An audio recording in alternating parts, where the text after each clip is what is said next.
नमस्कार दर्शक बंधु आपण समस्त को मो चैनल को पुणी थे स्वागत करुच्ची।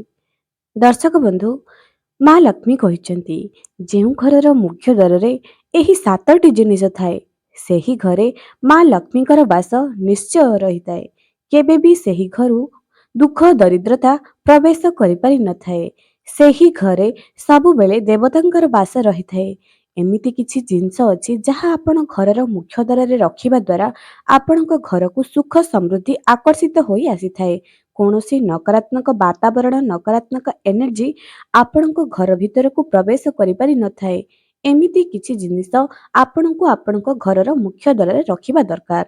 दर्शक बंधु आपण माने ओडिया रे गोटे कथा सुनिथिबे, गाँ सुंदर धोबा तुठरू, अर्थात आपणक घरर गाँर मुख्य जो पोखरी थिबो ସେହି ପୋଖରୀର ସୌନ୍ଦର୍ଯ୍ୟରୁ ଆପଣ ଜାଣିପାରିବେ ଯେ ଏହି ଗାଁରେ କେତେ ନିର୍ମଳତା ବା କେତେ ଶୁଦ୍ଧତା ଅଛି।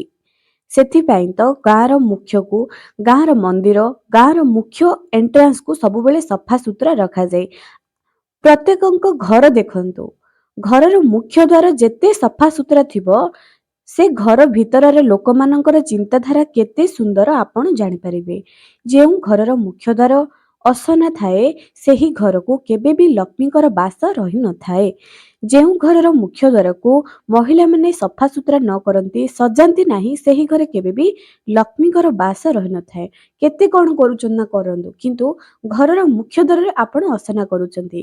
ଆପଣ ଘରର ମୁଖ୍ୟ ଦ୍ୱାରରେ ଯଦି ଏହି ସାତଟି ଜିନିଷ ରଖିବେ ଆପଣଙ୍କ ଘରେ ମା ଲକ୍ଷ୍ମୀ ନିଶ୍ଚୟ ବିରାଜମାନ କରିବେ।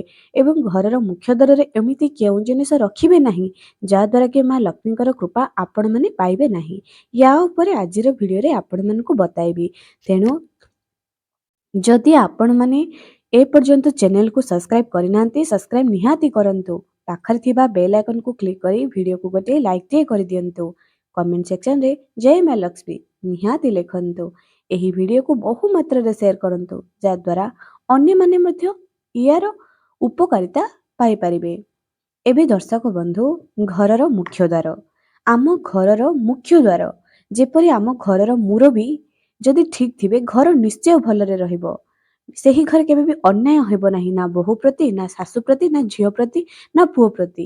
ସେମିତି ଘରର ମୁଖ୍ୟ ଦ୍ୱାର ଯଦି ମଜବୁତ ଥିବ ସୁନ୍ଦର ଥିବ ସେହି ଘରର ସମୃଦ୍ଧିକୁ କେହି ରୋକିପାରିବେ ନାହିଁ।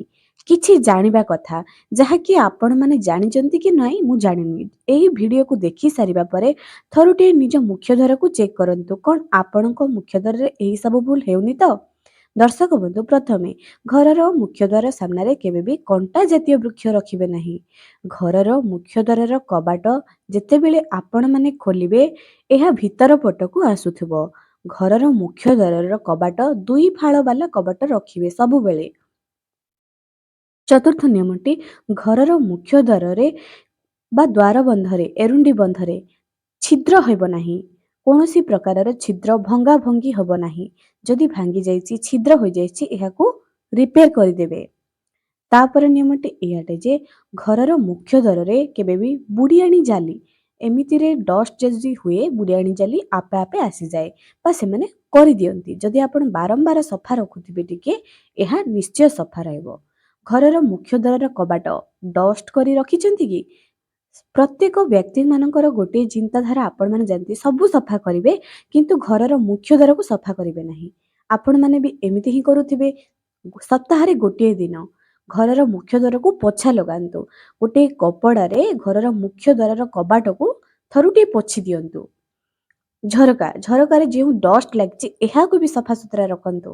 ଏବେ ଦର୍ଶକ ବନ୍ଧୁ ଏହା ତ ଥିଲା ଘରର ମୁଖ୍ୟ ଦ୍ୱାରର କିଛି ଯାହାକି ଆପଣମାନେ ଭୁଲ କରିବେ ନାହିଁ। ଏବେ ଚାଲନ୍ତୁ ଜାଣିବା ଘରର ମୁଖ୍ୟ ଦ୍ୱାରରେ କେଉଁ ଜିନିଷ ସବୁ ଆପଣମାନେ ରଖିବା ଦ୍ୱାରା ମା ଲକ୍ଷ୍ମୀଙ୍କର କୃପା ଆପଣମାନେ ପାଇପାରିବେ। ପ୍ରଥମରେ ଘରର ମୁଖ୍ୟ ଦ୍ୱାରରେ ଯେଉଁ ଘରର ମୁଖ୍ୟ ଦ୍ୱାରରେ ସବୁବେଳେ ରଙ୍ଗୋଲି ପଡ଼ିଥାଏ ମା ଲକ୍ଷ୍ମୀଙ୍କର ପାଦପଦ୍ମ ସବୁବେଳେ ଅଙ୍କନ କରାଯାଇଥାଏ ସେହି ଘରୁ କେବେ ବି ମା ଲକ୍ଷ୍ମୀ ଯାଆନ୍ତି ନାହିଁ। ଆପଣ ଷ୍ଟିକର ଲଗାନ୍ତୁ, ତାଠୁ 100 ଗୁଣା ଭଲ ହବ ଯଦି ଆପଣ ପ୍ରତିଦିନ ମା ଲକ୍ଷ୍ମୀଙ୍କର ପାଦପଦ୍ମକୁ ସକାଳୁ ସକାଳୁ ନିଜ ଘରର ମୁଖ୍ୟ ଦ୍ୱାରରୁ ସକାଳୁ ଉଠୁ ଉଠୁ ପାଣି ସିଞ୍ଚନ କରିବେ, ସଫା କରିବେ। ତାପରେ ପାଣି ସିଞ୍ଚନ ପରେ ଝାଡ଼ୁ ଲଗାଇବେ। ତାପରେ ଯଦି ଆପଣ ସବୁବେଳେ ଡେଲି ଧୋଉଛନ୍ତି ଏହା ତ ବହୁତ ଭଲ କଥା। ଧୋଇଦେବେ। ଧୋଇ ସାରିବା ପରେ ମା ଲକ୍ଷ୍ମୀଙ୍କର ପାଦ ପଦ୍ମ କିମ୍ବା ରଙ୍ଗୋଲି ନିଶ୍ଚୟ ଅଙ୍କନ କରିବେ। ପ୍ରତ୍ୟେକ ଗୃହିଣୀଙ୍କର ଗୋଟିଏ ଇଚ୍ଛା ଥାଏ ଯେ ମା ଲକ୍ଷ୍ମୀଙ୍କ ଦୟାରୁ ଆମ ଶଙ୍ଖା ସିନ୍ଦୁର ବଜ୍ର ହବ ଏବଂ ଘରରେ ସମୃଦ୍ଧି ହବ, ସ୍ୱାମୀଙ୍କର ଦୀର୍ଘାୟୁ, ଛୁଆମାନଙ୍କର ଉନ୍ନତି, ଏସବୁ ଗୋଟିଏ ଜିନିଷ ଉପରେ ନିର୍ଭର କରିଥାଏ। ତେଣୁ ଯଦି ଆପଣମାନେ ଏମିତି କାମ କରିବେ ନିଶ୍ଚୟ ଆପଣଙ୍କ ଜୀବନରେ ସମୃଦ୍ଧି ଫେରି ଆସିବ। ଦ୍ୱିତୀୟ ଜିନିଷଟି କ'ଣ ଅଟେ ଯେ ନିଜ ଘରର ମୁଖ୍ୟ ଦ୍ୱାରରେ ଏରୁଣ୍ଡି ବନ୍ଧ। ସେହି ଏରୁଣ୍ଡି ବନ୍ଧରେ ଯଦି ଆପଣଙ୍କର ଗରିବରୁ ଅତି ଗରିବ ଅଛି, ଚାହୁଁଛନ୍ତି ଏହାକୁ ଦୂର କରିବା ପାଇଁ, ହଳଦୀରେ 2 ପଟେ ସ୍ୱସ୍ତିକ କରିବେ, ଏରୁଣ୍ଡି ବନ୍ଧରେ କରିବେ, ଏରୁଣ୍ଡି ବନ୍ଧରେ, ଏବଂ ଏହା ପ୍ରତିଦିନ ଧୋଉଥିବେ ପୁଣି କରୁଥିବେ, ଧୋଉଥିବେ ପୁଣି କରୁଥିବେ। ପ୍ରତିଦିନ ସକାଳ ସମୟରେ ସକାଳ 9ଟା ପୂର୍ବରୁ ଏହି ପୂଜାକୁ କରିଦିଅନ୍ତୁ। ତୃତୀୟରେ, ଘରର ମୁଖ୍ୟ ଦ୍ୱାରରେ ବହୁତ ଲୋକଙ୍କର ଗୋଟିଏ କଥା ଥାଏ, ଘରେ କଳି ଝଗଡ଼ା ବହୁତ ହେଉଛି, ଭୂତ ପ୍ରେତର ବାଧା ରହୁଛି, ଘରେ କାହାର ବି ମନ ମିଶୁନାହିଁ, କରଜରେ ବୁଡ଼ି ବୁଡ଼ି ଚାଲିଲେଣି, ଏମିତି ସବୁ ଜିନିଷ ଯଦି ଆପଣଙ୍କ ଘରେ ହେଉଛି, ଆପଣ କ'ଣ କରନ୍ତୁ, ମଙ୍ଗଳବାର ଦିନ ହନୁମାନ ମନ୍ଦିରକୁ ଯିବେ, ହନୁମାନଙ୍କର ପାଦରୁ ସିନ୍ଦୁର ଆଣିବେ, ପୂଜାରୀଙ୍କୁ କହିବେ ପାଦରୁ ସିନ୍ଦୁର ଦେବେ। ଏହାକୁ ଗୋଟିଏ ଲାଲ କପଡ଼ାରେ, ଛୋଟିଆ କପଡ଼ାରେ ବାନ୍ଧି କରି ନିଜ ଘରର ମୁଖ୍ୟ ଦ୍ୱାରରେ ଚିପକେଇ ଦେବେ। ମଙ୍ଗଳବାର ଦିନ ହିଁ କରିବେ। ଏହା କରିବା ଦ୍ୱାରା ଆପଣଙ୍କ ଘରକୁ ଭୂତ ପ୍ରେତ ବାଧା ରହିବ ନାହିଁ, କରଜ ରହିବ ନାହିଁ। କିନ୍ତୁ ଦର୍ଶକ ବନ୍ଧୁ ଗୋଟିଏ କଥା କହୁଛି, ହନୁମାନ ଚାଳିଶା ପଢ଼ିବା, ହନୁମାନଙ୍କର ଫଟୋ ଘରେ ରଖିବା, ହନୁମାନଙ୍କର ସିନ୍ଦୁର ନିଜ ଘରର ମୁଖ୍ୟ ଦ୍ୱାରରେ ରଖିବା, ଯେତେବେଳେ ଆମେ ଏହିସବୁ କାମ କରିଥାଉ ସେତେବେଳେ ଆମ ସହିତ କିଛି ଖରାପ ହୋଇଥାଏ, ବହୁତ ବଡ଼ ହୋଇଥାଏ, ଖରାପ ହୋଇଥାଏ। ଆମେ ଭାବିଥାଉ ଯେ ଆମକୁ ହନୁମାନଙ୍କର ପୂଜାଟା ସୁଝିଲା ନାହିଁ ବା ଆମେ ଠିକ୍ସେ କଲେ ନାହିଁ, ହନୁମାନଙ୍କର ଫଟୋ ବିସର୍ଜନ କରିଦେଉଛେ, ହନୁମାନଙ୍କୁ ବିଶ୍ୱାସ କରିବା ଛାଡ଼ି ଦେଉଛେ। ଏମିତି ଯଦି ଆପଣମାନେ କରୁଛନ୍ତି ଏହା ସମ୍ପୂର୍ଣ୍ଣ ରୂପେ ଭୁଲ। ଆମ ଘରରେ ଯେଉଁ ନକାରାତ୍ମକ ଦୋଷ ଥାଏ ନା, ଯେତେବେଳେ ଆମେ ଗୋଟେ ଭଲ ଜିନିଷକୁ ଆମ ଘରକୁ ଆଣିଥାଉ ତାହା ପ୍ରବେଶ କରିବା ପାଇଁ ସେହି ନକାରାତ୍ମକ ଊର୍ଜା ଦେଇନଥାଏ। ସେଥିପାଇଁ ଆମ ଘର ଭିତରେ ବହୁତ କଳି ଝଗଡ଼ା ହୁଏ, ମାନହାନି, ବହୁତ ବଡ଼ ରୋଗ ଆସେ। ଏହା ମୁଁ ନିଜେ ବି ଅଙ୍ଗେ ଲିଭାଇଛି, ଅନୁଭବ କରିଛି। ଯେତେବେଳେ ଆପଣମାନେ ଜମା ବି ଡରିବେ ନାହିଁ, ଏମିତି ହେଉଛି ତ ହେଉଥାଉ, କିନ୍ତୁ ଆପଣ ଜମା ବି ଭୟ କରିବେ ନାହିଁ।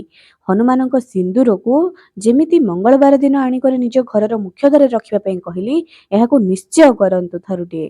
ଦେଖିବେ ଭୂତ ପ୍ରେତ, କରଜ, ରାଗ, ଈର୍ଷା, ଘରର ଚିଡ଼ଚିଡ଼ାପଣ ଏସବୁ ଯଦି ଲାଗି ରହୁଛି, କଳି ଝଗଡ଼ା, ବିନା କାରଣରେ କଳି ଝଗଡ଼ା ଲାଗି ରହୁଛି, ଏହା ନିଶ୍ଚୟ ଦୂର ହେବ।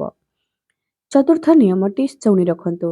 ଘରର ମୁଖ୍ୟ ଦ୍ୱାରରେ ଘଣ୍ଟି ଲାଗିଥିବାର ତୋରଣ, ଆମ୍ବ, ଅଶୋକ ପତ୍ର ଲାଗିଥିବାର ଷ୍ଟିକର ସବୁ ଆସେ, ତୋରଣ, ସାଧାରଣତଃ ଘଣ୍ଟି ଲାଗୁଥିବାର ତୋରଣ, ଯାହାକି ପବନରେ ଯେମିତି ଆୱାଜ ଆସୁଥିବ, ଏହି ତୋରଣକୁ ନିଜ ଘରର ମେନ୍ ଏଣ୍ଟ୍ରାନ୍ସରେ ରଖନ୍ତୁ।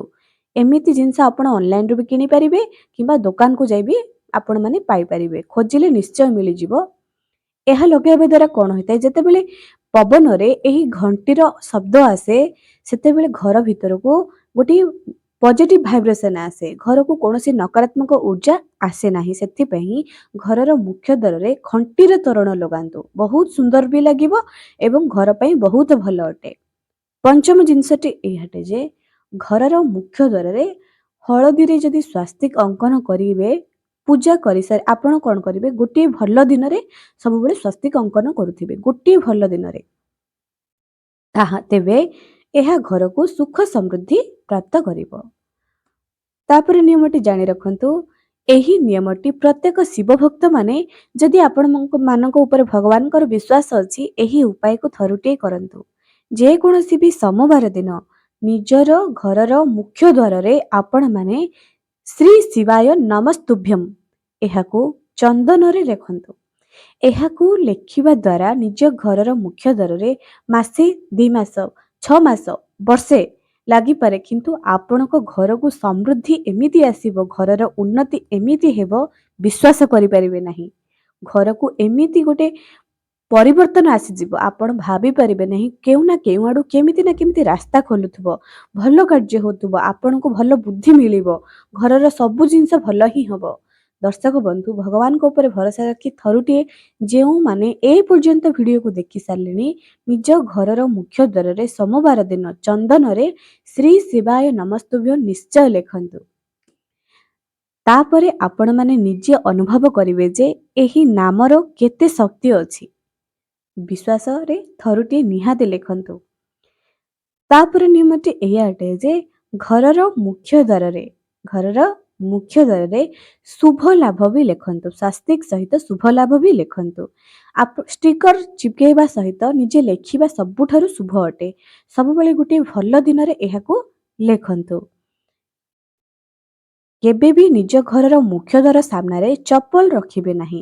ମା ଲକ୍ଷ୍ମୀ ଆମ ଘରକୁ ଆସନ୍ତି, ଯେତେବେଳେ ମୁଖ୍ୟ ଦ୍ୱାରରେ ଚପଲ ଦେଖିଦିଅନ୍ତି ସେଇଠୁ ହିଁ ଫେରିଯାଆନ୍ତି। କେବେ ବି ମୁଖ୍ୟ ଦ୍ୱାରରେ ଚପଲ କଣ୍ଟା ଜାତୀୟ ବୃକ୍ଷ ରଖିବେ ନାହିଁ। ମେନ୍ ଡୋରକୁ ଯେତେ ସୁନ୍ଦର କରିବେ ସେତେ ସୁନ୍ଦର ହବ ଆପଣଙ୍କର ଜୀବନ। ତେବେ ଦର୍ଶକ ବନ୍ଧୁ ଆପଣମାନେ ଏହି ସବୁ ଜିନିଷ ନିଜ ଘରେ ନିଶ୍ଚୟ ରଖନ୍ତୁ। ଆଜି ପାଇଁ ରହିଲି, ପୁଣି ଦେଖା ହେବ ଆଗାମୀ ଏକ ସୁନ୍ଦର ଭିଡ଼ିଓରେ।